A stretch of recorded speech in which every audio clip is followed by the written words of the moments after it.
Top order ভালো করলে middle order ব্যর্থ, আবার মিডল অর্ডার ভালো করলে টপ অর্ডার ব্যর্থ।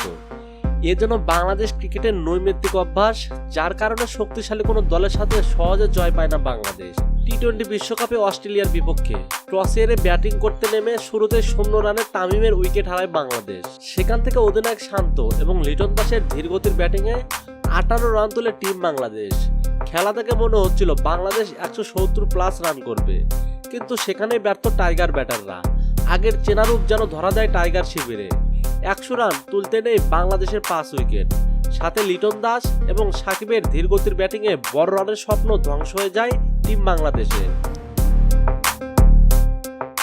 লিটন দাস আউট হওয়ার আগে 25 বল থেকে মাত্র 64 স্ট্রাইক রেটে করে 16 রান এবং সাকিব 10 বলে 80 স্ট্রাইক রেটে করে 8 রান। শেষমেশ তাহিদ হৃদয়ের 40 রানের ঝোড়ো ইনিংসে 20 ওভারে 140 রান করে বাংলাদেশ। 141 রান টার্গেটে ব্যাট করতে নেমে ওয়ার্নার এবং হেড জুটিতে পাওয়ার প্লের 6 ওভারে 62 রানের জুটি করে টিম অস্ট্রেলিয়া। এরপর বৃষ্টির কারণে ম্যাচ সাময়িক বন্ধ থাকে।